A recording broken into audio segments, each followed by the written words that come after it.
My wife refused to take a DNA test, so I left her. Everyone hated me for that, but I didn't expect it to turn out like this. I held the DNA results and couldn't believe what I saw. My wife refused to take the test, so I left her. Everyone turned against me. I went back, but something was still wrong. Then I found out the truth. How did it end up like this? This version hints at the shock of the DNA results and the narrator's back-and-forth decisions, while leaving the key detail, what the test showed, vague enough to pull the reader in to find out more. After I left my wife for refusing the DNA test, my family and friends completely turned their backs on me. They didn't just disagree with my choice. They acted like I'd committed some unforgivable crime. My parents called me selfish, said I was abandoning a helpless woman and her kid over nothing but paranoia. My mom even told me I'd lost my mind, that asking for a DNA test was the same as accusing my wife of cheating without proof. My dad wouldn't even look at me during family dinners, just shook his head and muttered about how I'd ruined everything. My buddies from work weren't much better. They stopped inviting me out, said I'd gone too far, that I was punishing a single mom for no reason. Even my sister, who I thought would at least hear me out, texted me saying I was a jerk for walking away from my responsibilities. According to everyone, I'd left my ex-wife in a terrible spot, alone with a toddler, struggling to make ends meet. The worst part? She ended up moving into my parents' house because she couldn't afford rent on her own. They took her in without a second thought, like she was the victim and I was the villain. I tried explaining myself, but no one wanted to listen. To them, it was simple. I'd thrown away a family over some baseless suspicion. They didn't care about the details, didn't care that her refusal set off every alarm bell in my head. I started feeling like I was the crazy one, like maybe I'd overreacted and destroyed my life for nothing. The pressure got so bad I could barely sleep. Every night, I'd lie there replaying it all, wondering if I'd made the biggest mistake ever. My ex-wife wouldn't even talk to me after I left, just sent me short texts about picking up my stuff or signing papers.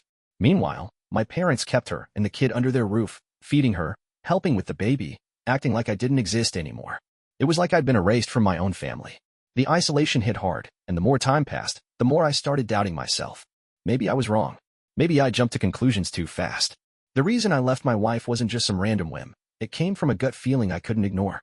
Before our daughter was conceived, things had been normal between us, or so I thought. We weren't trying for a kid, not even close. We always used protection, every single time, because neither of us was ready for that step. But then she got pregnant, and it caught me off guard.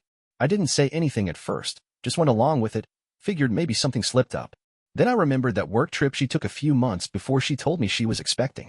She'd gone to another state for a corporate training thing, stayed there for 3 weeks, and came back acting different, quieter, distracted, always on her phone. I asked her about it once, casually, and she brushed it off, said it was just work stress. I let it go, but that memory stuck with me. When the baby came, the timeline fell off. I did the math in my head, and it didn't quite add up. That's when the suspicion started growing. Years later, it wouldn't leave me alone. I'd look at our daughter and wonder why she didn't look much like me, her hair, her eyes, little things that didn't match. I'd ask my wife small questions, like about that trip or how she felt when she found out she was pregnant, and she'd get defensive, tell me to stop digging up the past. Finally, I couldn't take it anymore. I told her I wanted a DNA test, just to be sure. She freaked out, said it was insulting, that I didn't trust her after all these years. She wouldn't budge, wouldn't even consider it. Her refusal made it worse. It was like she was hiding something. If she had nothing to hide, why not take the test? That's what pushed me over the edge. I packed my stuff and left, told her I couldn't live with the doubt. I wasn't trying to hurt her or the kid. I just needed to know the truth. But she wouldn't give me that. So I walked away, thinking I'd figure it out on my own eventually. Living alone hit hard. My parents sent updates about my ex-wife and daughter at their place, her working, the kid growing. They blamed me silently. Friends ghosted me, even strangers judged. Nights in my dingy apartment, I questioned everything. Had I overreacted?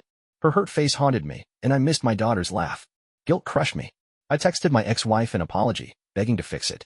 She took days but let me back. I moved into my parents' house, slept on the couch, tried to fit in again.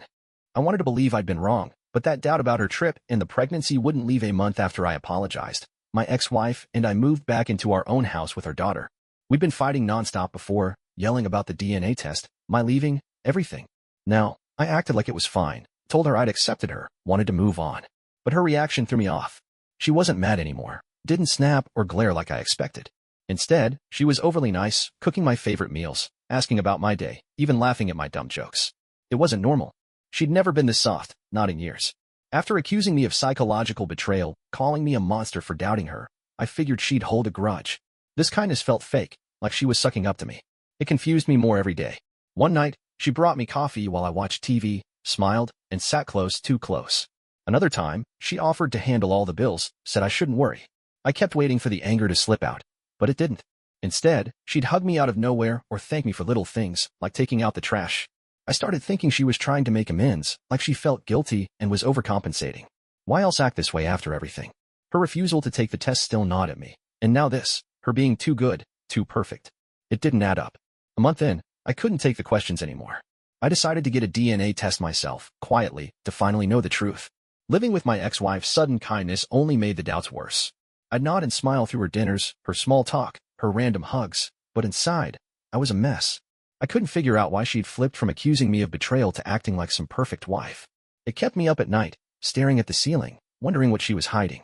I didn't tell her anything, didn't want her to know I was still suspicious.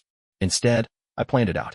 One morning, while she was at work and the kid was at daycare, I grabbed a hairbrush from my daughter's room, some strands still tangled in it.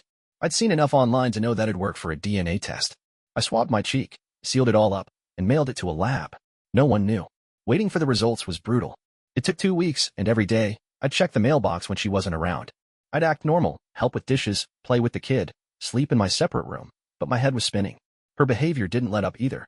She'd leave notes saying have a good day, or pick up my favorite snacks, still playing this sweet role. I stopped buying the guilt excuse, something was off, and I needed proof. The day the envelope came, I drove to a parking lot miles away, hands shaking as I opened it.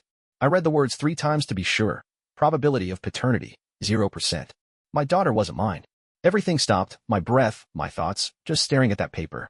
She'd lied. All of it, the pregnancy, the refusal, the fake kindness, was a cover. I stuffed the results in my glove box and drove home, mind blank. The DNA results sat in my glove box all night, staring me down. My daughter wasn't mine, 0% chance. My ex-wife had lied for years, and I couldn't unsee it. The next morning, I waited until she got home from dropping the kid at daycare. She walked in, smiling, carrying groceries, asking if I wanted lunch. I didn't answer, just stood in the living room, the test papers in my hand. She saw them, stopped, and put the bags down slow. I told her I knew everything about the kid, the lie, her faking it all. Her smile dropped, and she started shaking her head, saying I was wrong. I cut her off, held up the results, and read it out loud, not the father. She went quiet, eyes wide, then snapped, yelling I had no right to test without her. The fight blew up fast.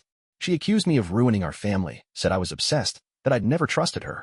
I fired back, told her she'd cheated, got pregnant by someone else, and pinned it on me. She screamed I was a coward for leaving before, that I'd abandoned them. I said she'd abandoned me first with her lies. She threw a bag of apples at me, missed, and they hit the wall. I didn't flinch, just kept going, told her every moment of her fake kindness was a slap in my face, that she'd played me for years. She tried denying it again, said the test was fake, but I laughed, bitter, and asked why she'd refused one then. She had no answer, just glared, breathing hard. I won. I had the proof, and she couldn't twist it. I told her we were done, that I wasn't her husband or that kid's dad anymore. She lunged at the papers, tried to rip them, but I yanked them back. She yelled I'd regret it, that I'd be alone forever. I said I'd rather be alone than lied to. I grabbed my bag, already packed, and headed for the door. She shouted after me, called me weak, said I had nowhere to go. She was right about that part. My parents had taken her side before. My friends were gone. I had no one, just my car and whatever cash was in my wallet. I walked out, got in, and drove off, her voice fading behind me. Victory tasted sour, free from her, but stranded, no place to crash, no plan, just the truth and an empty road. After the fight, I stayed in the house, and my ex-wife had to leave. I told her to pack her stuff and go. She'd lost, and I wasn't budging. She grabbed some bags, took the kid, and walked out, slamming the door without a word. The silence hit hard. I'd won, proved she'd lied with the DNA results, but it didn't feel like a win. My phone didn't buzz, no calls from my parents, no messages from friends. They'd sided with her months ago when I first left, and now I'd cut the last tie. I stood in the living room, the papers still on the table, and felt empty. She was gone, but so was everything I'd thought was real. The next few days dragged. I slept on the couch, couldn't face her old bedroom. The house was too quiet, no kid laughing, no pots clanging in the kitchen. I kept the TV on for noise, but it didn't help. I'd replay the fight in my head. Her yelling I'd ruined us, her trying to snatch the results, her face when I said she'd cheated. She called me weak, said I'd regret it, but I'd held my ground. The proof shut her up, and she couldn't twist it. Still, being right didn't erase the years I'd spent raising a kid that wasn't mine. I'd built blocks with her, sung her to sleep, and now that was gone too. I'd flipped through old pictures on my phone, then trashed them, trying to wipe out her lies. By the third day, I was alone with nothing but the truth. I didn't call my family, knew my mom would defend her, my dad would just sigh. Friends were long gone, no point reaching out. I'd quit my job months back during the first split, so I had no cash coming in, just the house and bills piling up. I'd sit at the kitchen table, staring at the wall, wondering how I'd missed it, her work trip, her excuses, the kids' features. Victory tasted bitter. I'd exposed her, made her leave, but I was stuck here, no one to turn to, no way forward. The truth sat heavy, and it didn't fix a damn thing. Days turned into a week, and I was still in the house, alone, after making my ex-wife leave. The fight kept looping in my head, her shouting, me throwing the DNA results in her face, her walking out with the kid. I'd won, proved she'd lied about the kid being mine, but it left me with nothing. The place felt dead without them, empty chairs, no toys on the floor, just me and the silence. My parents hadn't called, probably still mad from when I left her the first time. Friends were gone too, had been since they took her side months ago.